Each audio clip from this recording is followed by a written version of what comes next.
இந்த விடுதலை 2ல். அப்புறம் கென், அவன் ரொம்ப அழகான ஒரு குழந்தை.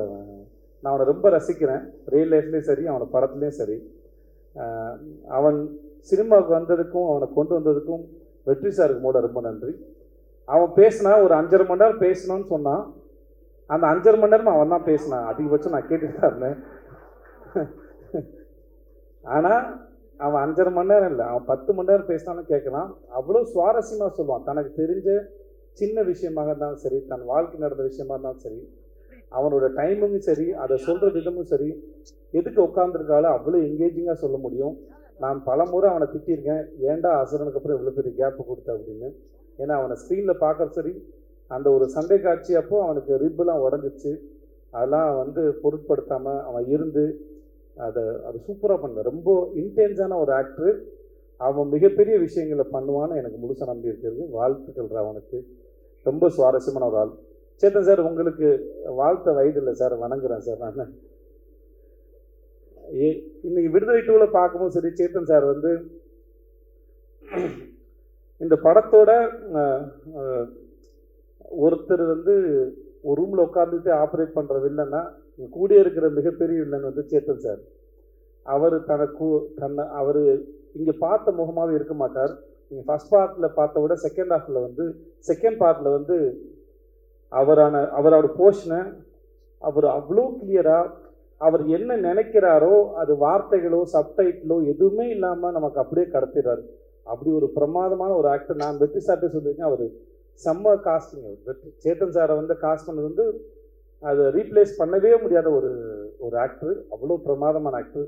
ஒர்க் பண்ணது பெரிய சந்தோஷம் சார்.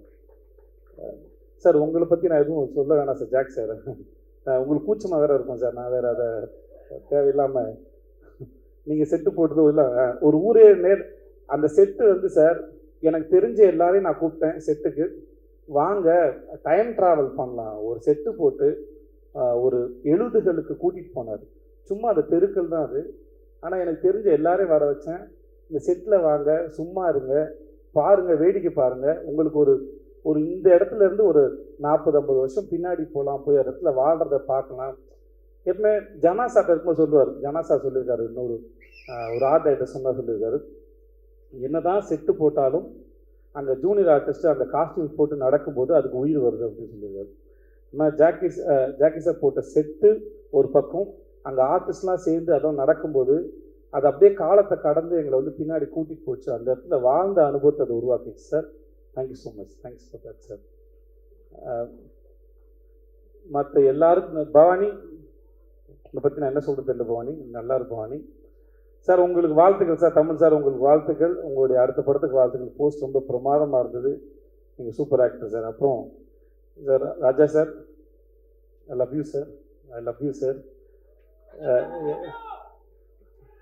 I love யூடா.